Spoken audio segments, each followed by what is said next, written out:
Good evening and welcome to Central News for Monday the 20th of August. I'm Katrina McKinley. In today's news, Lindsay Tish, Waikato MP and Deputy Speaker of New Zealand House of Representatives, has just returned from the Solomon Islands where he attended the Presiding Officers and Clerks Conference. Lindsay says the conference is about how countries in the Pacific can learn from other governments how to run our governments more efficiently. Well, we've got a very good system here, and ours is very streamlined. It's very efficient in the way that we do things.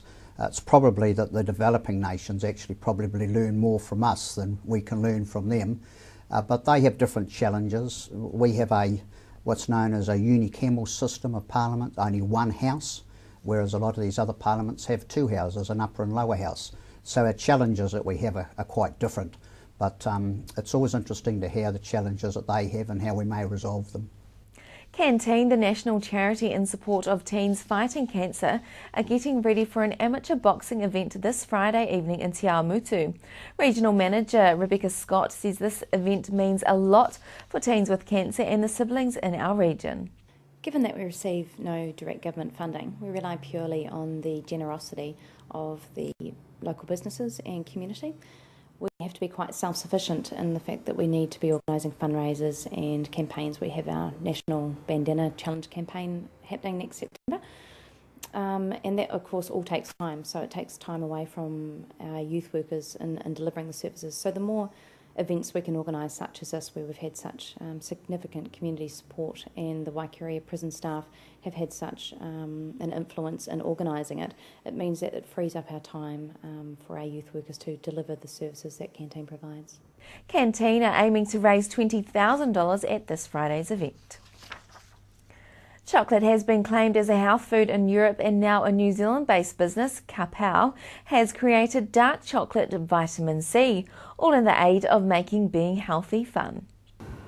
Because it's quite important to be healthy, to obviously to have a better lifestyle in that, and if you're having fun while you're being healthy, that's really cool.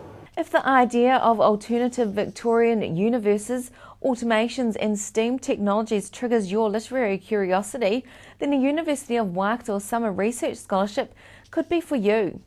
Dr. Christine Moffat and Dr. Mark Houlihan from the university's English program are looking for a student to research a fairly recent literary and cultural phenomenon, steampunk. The successful applicant will be researching and formulating a comprehensive bibliography of primary text and secondary criticisms around the term for a collection of essays, steampunks and time transshifters, histories, genres, narrative. For more information, head to the Scholars webpage at august.wmv.